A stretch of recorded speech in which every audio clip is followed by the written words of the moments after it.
আসসালামু আলাইকুম ভিউয়ার্স, কেমন আছেন আপনারা সবাই? আশা করি যে যেখানে আছেন সবাই অনেক ভালো আছেন। আজকে আমি আপনাদের সাথে একটি নতুন ব্লগ শেয়ার করব। আর এই ব্লগটাতে আপনারা দেখতে পারবেন আমি একটা অর্ডারের কাজ করেছি। আর এই অর্ডারের কাজগুলো কি কি ছিল আপনারা পুরো ভিডিওটা দেখলেই বুঝতে পারবেন। তাহলে দেখতে থাকুন আমার ভিডিওটা। আমার হাজবেন্ডের এক ক্লায়েন্ট এই অর্ডারটা করেছিল ওনার মেয়ের 21 বার্থডের জন্য। এটা ছিল অর্ডারের আগের দিনের কাজ। আমি প্রথমেই কেকটা তৈরি করে নিচ্ছি।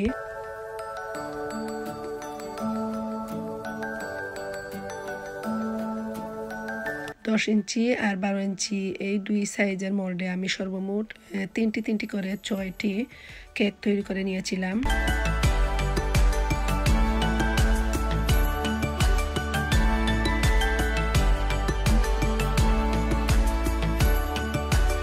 তৈরি করা কেকগুলো আমি স্লাইস করে নিয়ে এরপর এর মধ্যে ক্রিম লাগিয়ে নেব।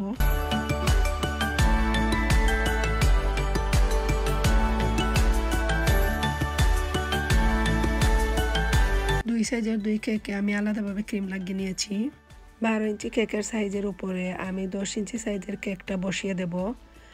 আর উপরের কেকের ওজনে যাতে নিচের কেকটা ভেঙে না যায় এই জন্য কেকের ভিতরে আমি এই স্টিকগুলো ঢুকিয়ে নিচ্ছি।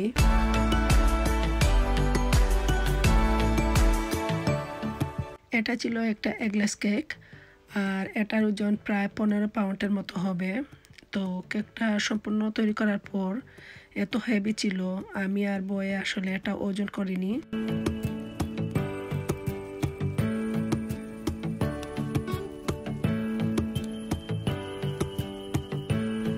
কেকের ডিজাইন সম্পর্কে ওনার কোনো চয়েস ছিল না। উনি বলেছিলেন যে আমার চয়েস মতোই কেকটা তৈরি করে দেওয়ার জন্য। কেকটা যে অর্ডার করেছিল ওনার পছন্দ অনুযায়ী আমি কালারটা দিয়েছি। আর কেকের কালারটা আমার হাজবেন্ড তৈরি করে দিয়েছিলেন।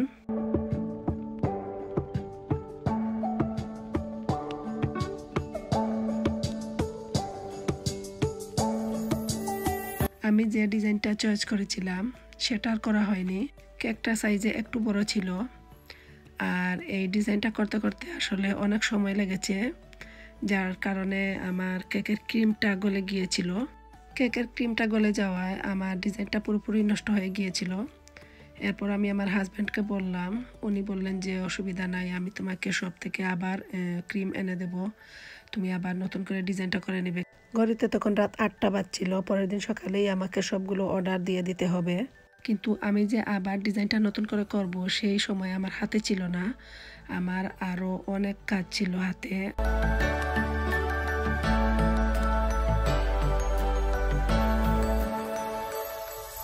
কেকের নিচের অংশটা কিছু হয়নি, উপরের পার্টটা গলে গিয়েছিল। তারপর আমি একটি বোলের মধ্যে সবগুলো ক্রিম নিয়ে নিয়েছি। কেকটা নষ্ট হয়ে যাওয়ার পর আমি এত ঘাবড়ে গিয়েছিলাম যে আমি আর ক্যামেরাই অন করতে পারিনি। তুলে নেওয়া ক্রিমগুলো একটু মিক্স করে তারপর এই ডিজাইনটা করে নিয়েছি। আমার কাছে আসলে তেমন একটা ভালো লাগেনি, তবুও যে আমি অর্ডারের কাজটা দিতে পেরেছি এটাই আমার কাছে আসলে মনে হলে অনেক ভালো লাগে।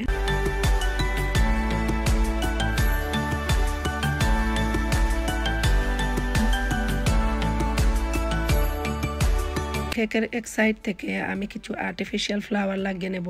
কেকটা সম্পূর্ণ তৈরি করার পর আমি এটাকে ফ্রিজের মধ্যে রেখে দিয়েছিলাম।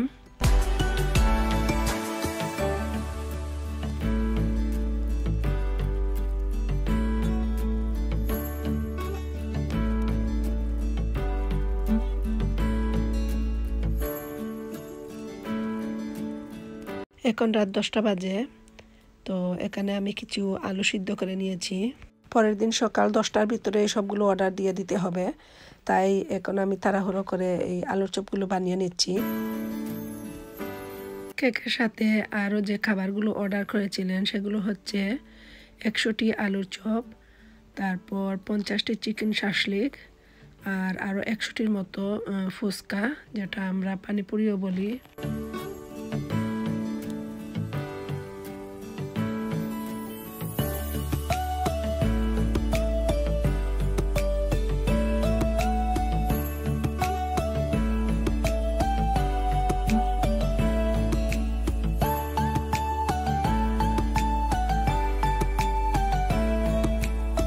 এখানে সর্বমোট 100টি আলুর চপ বানিয়েছি। এখন এগুলোকে ক্লিম দিয়ে ঢেকে রেখে দেব। আর পরের দিন সকালে আমি সবগুলো আলুর চপ ফ্রাই করব।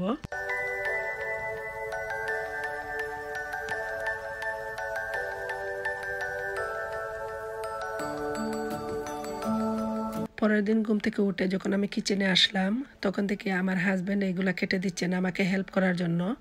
তো আমি একটা পিকচার তুলে রেখে দিয়েছিলাম, আপনাদের সাথে শেয়ার করলাম। আমি যদি কখনো কোনো কাজ নিয়ে অনেক বিজি হয়ে পড়ি, তখন আমার হাজব্যান্ড আমাকে অনেক হেল্প করেন।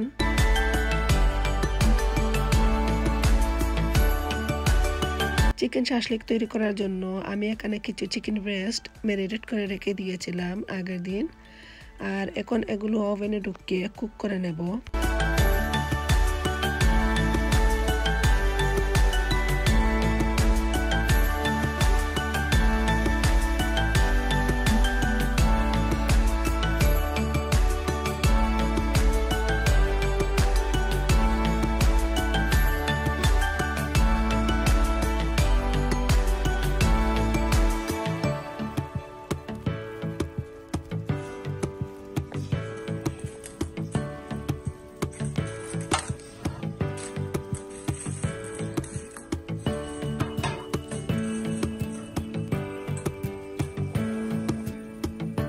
বিজি থাকার কারণে আসলে সবগুলো ভিডিও রেকর্ড করা হয়নি।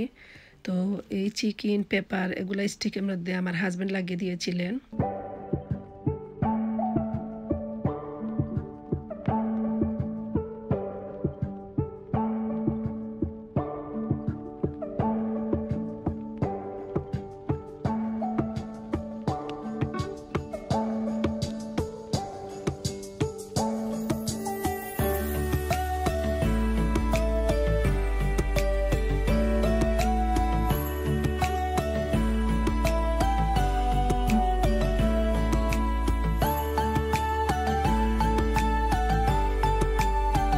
প্রথমে ফুচকাগুলো ভেজে নিয়েছিলাম, এখন সেই তেলের মধ্যে আমি আলুর চপগুলো ভেজে নিচ্ছি।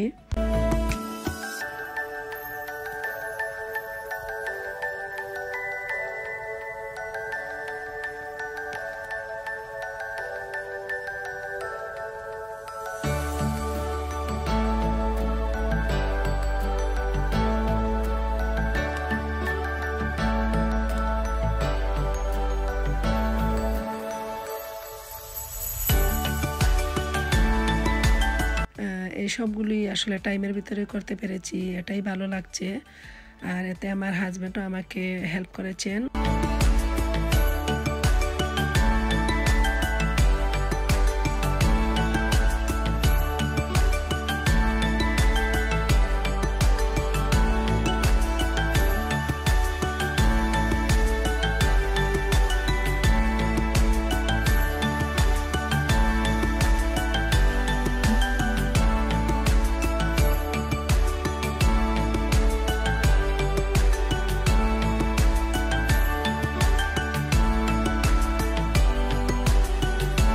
এটা ছিল অর্ডারের পরের দিনের কাজ।